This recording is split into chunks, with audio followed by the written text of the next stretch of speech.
Hello दोस्तों, तो स्वागत है आपका बवाल सर के क्लास में। एक शेर याद आ रहा है इस मौके पर, आपको सुनाना चाहेंगे कि बेकार ही हम तुमको इतना चाहे, बेकार ही हम तुमको इतना चाहे, तुम बेवफा ही थे तो पहले ही बताना था। खैर, शुरू करते हैं हम आगे की जो कविता है 12वीं क्लास में, an epitaph by Walter de la Mare. ये जो कविता है ये एन एपिटफ है। एपिटफ कहते हैं जो कब्र होती है, तो कब्र के ऊपर जो स्टोन रखा हुआ होता है, उस स्टोन पर जो परिवार वाले हैं या फिर जो मरने वाले से जुड़े हुए हैं वो उसमें कुछ खुदवाते हैं, ऐसे पत्थर पे ना खुदवाते हैं, उसको इंस्क्रिप्शन कहते हैं, उसको है ना, खुदवाना। तो वो खुदवा के जो लिखा जाता है उसी को एपिटफ कहते हैं। तो एन एपिटफ, ये जो ना कब्र पे लिखने वाली जो लाइन है, ये उससे रिलेटेड जो है ये कविता है। यानी कि एक कविता जो है ना एक मरने वाले एक इंसान की याद में लिखी जाने वाली एक कविता होने वाली है। इतना तो टाइटल से ही क्लियर हो गया है कि डे ला मेर साहब की कविता में ई मिलेगा हमको, है कि नहीं। बवाल सर की बात याद रखिएगा, टाइटल से ना पूरा बात समझ में आ जाता है एक कविता के बारे में।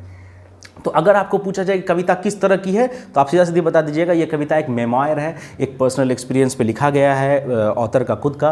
और ये जो है एक मतलब किसी की मौत पे लिखी गई है, और एक कब्र का जो स्टोन होता है उस पर रहता है एपिटफ, है ना। एपिटफ उस स्टोन में जो लिखे हुए शब्द होते हैं उसको एपिटफ कहते हैं। चलिए शुरू करते हैं इस कविता को बिना किसी देरी के। तो ये जो कविता है ये शुरू होती है कि here lies the most beautiful lady, light of step and heart was she. ये देखिए, here lies the most beautiful lady, है ना, a most beautiful lady, a most beautiful lady. यहाँ जो है ना, इसके लाइज मतलब क्या होता है, लाइज मतलब पड़ी हुई है ना। यहाँ पर जो है पड़ी हुई है बहुत खूबसूरत लड़की, औरत, सबसे खूबसूरत औरत, light of step and heart. ये जो है ना इसका मतलब लिटरल मीनिंग समझने की कोशिश नहीं कीजिएगा। बवाल सर की बात याद रखिए, इसका लिटरल मीनिंग जो है लाइट ऑफ स्टेप, कदम का वो लाइट, वो जो है मीनिंग नहीं आएगा यहाँ पर। यहाँ पर जो मतलब है वो मतलब है यहाँ का मुहावरा है, ये एक तरह का एक फ्रेज़ है, ठीक है। ये फ्रेज़ जो है इसका अब सेपरेट एक मतलब होता है। वो मतलब ये होता है कि जो केयरलेसली, जो फ्रीली मतलब जीवन जीता है उसको light of step and heart कहते हैं। तो वो जो औरत थी जिसके बारे में पोएट जो है वो एपिटफ पर लिखा हुआ है उसको पढ़ते हैं कि here lies a most beautiful lady, light of step and heart was she. I think she was the most beautiful lady that ever was in the West country। और उसके बारे में वो कहते हैं कि मेरा ऐसा मानना है कि वो बहुत सबसे सुंदर औरत थी पूरे वेस्ट कंट्री में, पूरे यूरोप में इससे सुंदर कंट्री औरत एक भी नहीं थी। यानी कि पोएट को जो है वो वेस्ट कंट्री मतलब पूरे यूरोप में सबसे सुंदर जो औरत थी वो उनको अपनी वो औरत लगती थी जिसकी याद में उन्होंने ये लिखी है। बट ब्यूटी वैनिशेज, लेकिन इतनी तारीफ पोएट जो हैं, देखिए याद रखिएगा, अब देखिए पोएट साहब जो हैं वो टर्न ले रहे हैं, जैसे बवाल सर के टोन में आप टर्न देख रहे हैं, ये चीज़ ध्यान से सुनिए। देखिए, but the beauty vanishes, but beauty vanishes, है ना, खूबसूरती जो होती है वो ढल जाती है, वो निकल जाएगी, वो खत्म हो जाएगी। ब्यूटी पासेज, पासेज मतलब निकल जाएगी ब्यूटी भी टिकने वाली नहीं है, खूबसूरती टिकने वाली नहीं है। However rare it be, चाहे वो कितना भी यूनिक हो, कितना भी मतलब अलग हो, कितना भी अद्भुत हो, खूबसूरती रहने वाली, टिकने वाली नहीं है। काहे का घमंड इंसान को, है ना। ये खूबसूरती जो भी उसके अंदर खूबसूरती थी वो खूबसूरती आज नहीं है। यानी कि जिस खूबसूरती की पोएट जो है तारीफ कर रहा है शुरू के 4 लाइन में, अगले लाइन में बता देता है कि खूबसूरती जो है वो तो रहती ही नहीं है, वो तो खत्म हो जाती है कि नहीं है। यानी कि पोएट जो है वो इस खूबसूरती की वजह से उनसे मिलने नहीं आए हैं, यहां पर उनसे मिलने आए हैं क्योंकि पोएट साहब को उनसे लगाव है कि नहीं। तो सिंपल बात यह है कि ये जो लगाव है, इसी लगाव की वजह से पोएट साहब इनसे मिलने आए हैं, ठीक है। बट ब्यूटी वैनिशेज, है ना, हाउ रेयर इट बी, चाहे हाउ एवर रेयर, कितना भी रेयर मतलब जानते होंगे आप लोग, रेयर मतलब होता है, रेयरली बोलते हैं ना लोग, रेयरली। तो रेयर मतलब होता है अद्भुत, सबसे अलग, यूनिक, है ना, अनमैच्ड। तो चाहे वो कितना भी यूनिक हो। एंड व्हेन आई क्रम्बल मतलब मर जाना, खत्म हो जाना। And when I crumble who will remember this lady of the west country. यहां पर जो है ना पोएट जो है वो आगे को लेकर के, फ्यूचर की बात को करके थोड़ा सा सैड हो जाते हैं और ज़्यादा, है ना। एक तो उनकी याद में जो औरत जो जिनसे उनको इतना लगाव है, उनके बारे में वो कह करके तो ऑलरेडी दुखी है ही, है ना। लेकिन वो आगे जो है ना और दुखी हो जाते हैं, क्योंकि वो कहते हैं कि व्हेन आई क्रम्बल, जब हम मर जाएंगे, व्हेन आई क्रम्बल, जब हम मर जाएंगे, who will remember this lady of the west country, कौन याद रखेगा इस खूबसूरत लेडी को जो कब्र में यहां पड़ी हुई है। इससे जो है ना पोएट ये कहना चाहता है कि हर कोई जो भी मरेगा उसको याद करने वाला जो आज जिंदा है वो भी मरेगा, और एक दिन पहले मरने वाला इंसान भुला दिया जाएगा, और जो बाद में मरा है फिर उसको याद करने वाले कुछ लोग रहेंगे, फिर वो भी मर जाएंगे। ऐसे ही हम सब कुछ समय के लिए याद किए जाएंगे, मरने के बाद कुछ समय के लिए हम सब भुला दिए जाएंगे। यही जीवन का अस्तित्व है, यही जीवन का सत्य है कि नहीं। हम सब जो हैं वो पैदा हुए, हम सब जो है दोस्त बनाए, फैमिली है हमारी, और हम सब मरेंगे। तो हमें याद करने वाले, हम किसी को याद किए पहले, जो हमारे फैमिली में गुजर गए जो लोग हैं उनको हमने याद किया, अब उनको याद करने वाले हम हैं, हम चले जाएंगे, फिर उनको याद करने वाला शायद कोई नहीं बचेगा। फिर इसी तरह से हमको याद करने वाले जो लोग हैं वो भी मर जाएंगे, फिर हमको भी कोई याद नहीं रखेगा। ऐसा ही जीवन चक्र है। बवाल सर की बात याद रखना कि जीवन जो है ना ऐसा ही है भैया। जीवन इसी को कहते हैं ना, एक पानी के बुलबुले की तरह जीवन है, इसका कोई बहुत ज़्यादा अस्तित्व नहीं है। तो क्या फ़ायदा इतना लालच, इतना कुछ करके। तो ये जो है when I crumble who will remember this lady of the west country, कौन याद रखेगा इसको? कोई भी नहीं। कौन याद रखेगा? जैसे आज उसको कोई, उस लेडी को कोई याद करने वाला नहीं है, एक दिन आएगा जब पोएट को भी कोई याद नहीं रख पाएगा। चलिए, तो इस तरह से हम इस कविता को पूरी किए। ये कविता इतनी छोटी ही कविता थी, है ना। टोटल 7 लाइन्स हैं परहैप्स इस कविता में। तो अब आगे बढ़ते हैं।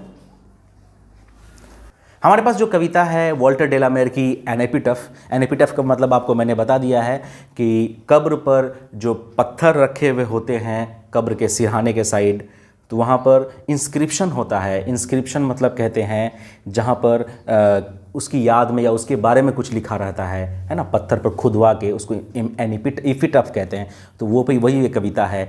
तो इस कविता के बारे में, इस कविता की समरी हम लोग सॉल्व करेंगे। यहाँ पर देखते हैं, an epitaph is a heart touching या touchable short poem that has been composed by the world famous poet Walter de la Mare. Walter de la Mare द्वारा रची गई एक कविता है जो हार्ट टचेबल है, जो हार्ट टचिंग है ना। In this love poem the poet tells us about the most beautiful lady of a western country who is no more in this world. और इस कविता में वो कहते हैं, पोएट कहते हैं एक बहुत ही खूबसूरत औरत के बारे में, जो सबसे खूबसूरत औरत थी वेस्टर्न कंट्री में, वो आज इस दुनिया में नहीं है। उसके बारे में ये जो कविता में जो है पोएट जो है अपनी बात रखते हैं। She was the most beautiful lady that was ever born in the west country, और वो वेस्ट कंट्री में पैदा हुई सबसे खूबसूरत औरत थी।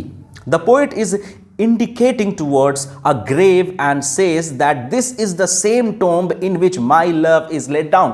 और पोएट जो है वो इंडिकेट करते हैं, बताते हैं, जो जहाँ पर इपिटफ रखा हुआ है, एक पत्थर खुदवाया हुआ, और बताते हैं कि यहीं पर मेरी जो है मेरी जो वो मतलब जिससे हम इतना लगाव रखते हैं, जिससे जो है माई लव है जो, वो जो है यहीं पर दफनाई हुई है। The poet loved her so much, too much wholeheartedly. Poet जो है उससे एकदम तहे दिल से, पूरे भरपूर दिल से उससे प्यार करते थे। And so the poet began to weep bitterly to know that the news of death. और उनकी मौत का खबर सुन करके उनको भी इतना ही दुख हुआ कि आज जो है वो नहीं है इस दुनिया में, और उसका एपिटफ से हम मुलाकात करने आए हैं। ठीक है। Whenever oppressed by the memory of his beloved the poet used to go near her tomb and sit beside her tomb where she was laid down. और जब भी पोएट को उनकी याद आती है तो वो जो है उनके टॉम्ब, उनके जो है मकबरा जहाँ पर है, जहाँ पर उनको दफनाया गया है, उसके पास जाते हैं, वहाँ पर उनसे वहाँ पर बैठ करके वहाँ पर समय बिताते हैं। So the poet wants to say that if a lover loves someone too much by heart can never leave her alone. इससे पोएट जो है एक और बात कहना चाहते हैं कि कोई किसी को अगर तहे दिल से प्यार करता है, तहे दिल से मोहब्बत करता है, तो वो जो है उसको कभी अकेला नहीं छोड़ेगा, चाहे वो मौत के बाद ही क्यों हो। है ना। पोएट जो है वो जीवन में तो उसके साथ रहे होंगे, नहीं रहे होंगे, इसकी बैकग्राउंड अलग है, हम उतनी डिटेल में नहीं जाना चाहेंगे। फिलहाल बस बात इतनी है कि पोएट जो है उसको मौत के बाद भी अकेला नहीं छोड़ रहे हैं या खुद को उनसे अलग नहीं कर पा रहे हैं, उनके कब्र के पास कुछ समय ज़रूर बिताते हैं। तो एन एपिटाफ पोएम जो है इसकी जो वॉल्टर डेलामेर की, अब देखते हैं इसके question answer. Where does the lady lie? The lady lie in an epitaph, she lies there in the memory of her beloved. ये जो है ये इसका जवाब देखिए कि वहाँ पर औरत जो है वो कहाँ पर पड़ी हुई है। तो यहाँ पर the lady lies in epitaph, lady जो है वो एक एपिटफ में है। एपिटफ जो है ना बेसिकली एक मेटाफोरिकल टर्म से इस्तेमाल कर सकते हैं इसको, कि वो औरत जो है वो एक इंस्क्रिप्शन में मौजूद है जो पोएट ने लिखा है। ठीक है, पोएट ने जो वो पत्थर है उसमें खुदवा करके जो लिखा है उसकी याद में, here lies the most beautiful lady वगैरह वगैरह जो कविता है, तो वो उसमें वो है। ठीक है, वो उसमें है, तो मेटाफोरिकली है, रियल में तो उसमें नहीं है, रियल में तो वो एक कब्र में है। She lies in the memory of her beloved, और वो जो है अपने जो प्रेमी है उसका, यानी कि जो पोएट है वॉल्टर डेलामेर, उसकी याद में जो है वो बसी हुई है। इसको जो है दूसरी तरह से भी आंसर कर सकते हैं कि जो लेडी है वो एक कब्र में है और कब्र के पास एक एपिटफ है। ठीक है, दोनों तरह से आंसर दे सकते हैं। How does she look to the poet, है ना, वो पोएट को कैसी दिखती है, पोएट को कैसी लगती है। ठीक है, she looks to the poet the most beautiful lady ever born in the west country. Born है ये BORN, है ना, born in the west country, वो वेस्ट कंट्री में पैदा हुई सबसे खूबसूरत लड़की लगती है। कौन, किसको? पोएट को। Question number 3, who was she a kind and considerate lady? क्या वो एक दयालु औरत थी, क्या वो अच्छी औरत थी, कंसिडरेट है ना, reasonable? No, she was not a considerate lady, she had a habit of moving here and there, है ना। वो एक शांत स्वभाव की औरत नहीं थी। एक खास फ्रेज यूज करते हैं वहाँ पर पोएट इसके लिए, क्योंकि वो ना बहुत ही चर्पिंग काइंड ऑफ पर्सन थी, वो हमेशा मूव करते रहती थी, अपने जीवन को एंजॉय करती थी, बहुत चंचल टाइप की लड़की थी वो। What does the poet think about beauty? Poet जो है वो ब्यूटी के बारे में क्या कहते हैं? तो ब्यूटी के बारे में तो पोएट तो क्लियर बात कहते हैं कि the poet thinks about beauty that it is short lived and will disappear one day और अनदर। ये पोएट इसके बारे में क्लियर कहते हैं कि ब्यूटी वैनिशेस, ब्यूटी जो है वो एक दिन खत्म हो जाता है। Poet thinks that the beauty is a short lived thing, ये कुछ समय के लिए हमें मिली है और ये वैनिश हो जाएगी, ये खत्म हो जाएगी। ठीक है, and will disappear one day और अनदर, और एक दिन जो इसका समाप्त हो जाएगा इस दुनिया से, है कि नहीं? ब्यूटी जो है वो टेम्पररी चीज है पोएट के हिसाब से। अगला क्वेश्चन देखते हैं। Ambiguity is a poetic device that is used to suggest more than one meaning and attitude. Comment on the ambiguity in the use of the word light in the second line of the poem.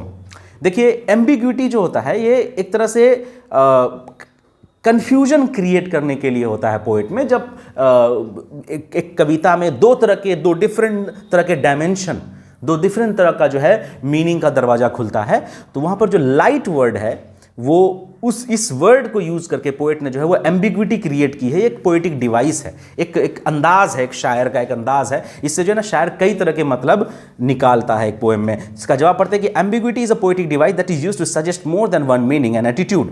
ठीक है, ये एक poetic device है जो एक से ज्यादा meaning suggest करता है। It is commonly used in the sense of light, और जो है ये हमेशा ज्यादातर जो है वो लाइट के सेंस में इस्तेमाल होता है। But in the second line of the poem, the poet has used it for the beautiful lady moving here and there. और लेकिन पोएट जो है वो लाइट को इस्तेमाल करते हैं, इस टिपिकल टर्म को जो एम्बिग्विटी के लिए खास तौर पर इस्तेमाल किया जाता है, लाइट, इसको इस्तेमाल करते हैं पोएट पोएम की सेकेंड लाइन में ही उस औरत के चंचलपन को दिखाने के लिए। ठीक है, usually the word light means brightness, अक्सर तो लाइट का मतलब ब्राइटनेस होता है। ठीक है, but the use of the word light in the second line of the poem is the habit of moving. लेकिन जो सेकेंड लाइन में, जो कविता के सेकेंड लाइन में जो पोएट जो है वो लाइट का इस्तेमाल करते हैं, वो लाइट का जो इस्तेमाल है वो ये दिखाता है कि हैबिट ऑफ मूविंग, है ना, हैबिट ऑफ बीइंग चर्पिंग, है ना, वो जो है वो बहुत ज़्यादा चंचल और चहकने वाली ये शो करता है the word light. Question number 6 देखते हैं। Write a note on the philosophical meaning of the poem an epitaph, है ना, इसका क्या फिलोसफिकल मीनिंग है, क्या मंतिक फलसफा है, चलिए पढ़ते हैं। ठीक है, देखिए, the poet Walter de la Mare who has written the poem an epitaph has most philosophically expressed in deep concern over the death of most beautiful lady of the west country. देखिए ये जो लाइन है, इस लाइन का मतलब हुआ कि जो कविता है ये जो है ना बहुत ही फिलोसफिकली लिखा गया है, इसमें जो मीनिंग्स हैं वो बहुत ही फिलोसफिकली एक्सप्रेस किए गए हैं, डीप कंसर्न दिखाया गया है डेथ के बारे में, एक बहुत ही खूबसूरत लेडी का जो वेस्टर्न कंट्री से बिलोंग करती है। He is also mentally upset that who will remember the lady lying in the grave after his death. अब जो है ना यहाँ पर पोएट जो है वो आगे ये कहते हैं कि वो जो है ना पोएट जो है वो दुखी भी है कि वो जो है कौन याद रखेगा, पोएट कहते हैं ना कौन याद रखेगा इसको जब हम मर जाएंगे, मैंने आई क्रम्बल, कौन जब हम मर जाएंगे कौन याद रखेगा इसको, है ना। After his death, the poets death, the philosophical meaning of the poem is, और जो कविता है, इस कविता में जो फिलोसफिकल मीनिंग है वो इन पॉइंट्स के थ्रू आपको समझाया गया है। यहां पर देखिए the mortality of human life.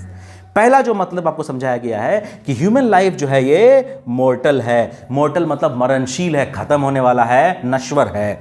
The short living of beauty and glamour which is bound to vanish, है ना। ये जो हमारी खूबसूरती, हमारा जो चमक है, हमारे जो चेहरे की चमक है, ये जो मतलब अंदाज है, ये जो रुख है, ये सब खत्म हो जाएगा, ये इसका एकदम नष्ट हो जाएगा, ये सब कुछ जिंदा नहीं रहेगा हमेशा के लिए ना। Bound to vanish, bound to vanish मतलब क्या होता है, मतलब नष्ट होने के लिए ये बाध्य है, खत्म होगा, इसका नाश तय है। और जो तीसरी पॉइंट है ये आप देख सकते हैं यहाँ पर, लस्ट फॉर लाइफ, यानी कि जो जीवन के लिए जो एक इंसान के अंदर जो चाह होती है, एक मोह होता है, उसके बारे में भी ये पोएम जो है वो कहता है कि लाइफ का कितना भी लस्ट हो एक इंसान को, मौत से तो मिलना तय है ना। तो बहुत ही फिलोसफिकल बात कही है कविता में। चलिए ऑब्जेक्टिव क्वेश्चंस देखते हैं हम लोग। एन एपिटफ, इसमें जो ऑब्जेक्टिव क्वेश्चंस हैं, पहला क्वेश्चन है एन एपिटफ इज अ, एपिटफ क्या है। एक स्टोरी है, ट्रैवलॉग है। स्टोरी कहते हैं कहानी को, ट्रैवलॉग आप लोग जानते होंगे। ट्रैवलॉग जो है वो यात्रा जब करते हैं तो यात्रा के बारे में जिसमें लिखा जाए उसको ट्रैवलॉग कहते हैं। ऐसे निबंध एक कविता है, क्या है भैया, एक कविता है ये, है ना। आंसर हो गया डी। अगला क्वेश्चन देखते हैं, question number 2, Walter de la Mare is famous as a. Walter de la Mare जो है वो किस तरह के कविताओं के लिए फेमस हैं, है ना, क्यों फेमस हैं, तो वो चिल्ड्रंस पोएम के लिए फेमस हैं, चिल्ड्रंस पोएट हैं वो ज़्यादातर, ठीक है। एन एपिटफ, ये जो कविता है, इस कविता को किसने लिखा, तो ये तो हम लोग जान ही चुके हैं कि वॉल्टर डेलामेयर ने लिखी है ये कविता। अगला देखते हैं, हाउ एवर रेयर ब्यूटी, है ना। ये जो लाइन है इसको, लाइन को पूरा कीजिए आप। हाउ एवर रेयर मतलब कितना भी अद्भुत हो, ब्यूटी जो है वो क्या होगी, रूल होगी, क्रम्बल है ना होगी, वैनिश होगी, एक्सप्रेसेस, है ना। तो वैनिशेस है ना, ये एक लाइन भी है यूज़ की है, ब्यूटी वैनिशेस। अगला देखिए, an epitaph deals with a beautiful, beautiful क्या, गर्ल, लेडी, बेबी या नन ऑफ दीज, तो लेडी है ना, ब्यूटफुल लेडी, उसके बारे में डील करते हैं। अगला है the lady mention in the poem an epitaph belong to, है ना। जो लेडी एन एपिटफ कविता में मौजूद है वो कहाँ से बिलोंग करती है, तो साफ बात है वेस्टर्न कंट्री, है ना। हाँ दोस्तों, तो इस तरह से हमने कविता कंप्लीट की, एन एपिटफ, और इस तरह से बवाल सर ने एक और कविता आपकी पूरी कर दी। और आप लोगों से बहुत तहे दिल से गुजारिश है कि इस वीडियो को ज़्यादा से ज़्यादा शेयर कीजिए और अपने दोस्तों का भी कुछ भला कीजिए, क्योंकि बवाल सर से पढ़ने का जैसा आपका भला हो रहा है उनका भी भला होगा, क्योंकि कविता तो हम बेहतरीन पढ़ाते हैं, ये बात आप जानते हैं। आप बताइए हमारा वीडियो आपको कैसा लगा, कमेंट में हमको सजेशन जरूर दीजिए। कोई बात की दिक्कत रह रही है आपको, किसी भी तरह का क्वेश्चन है आपका एग्जाम से रिलेटेड और मार्क्स से रिलेटेड, किसी भी तरह का कोई दिक्कत है, आपको राइटिंग में इशू आ रहा है, आप हर तरह के इशू आप कमेंट बॉक्स में शेयर कीजिए और इस वीडियो को ज़्यादा से शेयर कीजिए, हमारे इस चैनल को सब्सक्राइब कीजिए। मिलते हैं अगले वीडियो में। Thank you very much.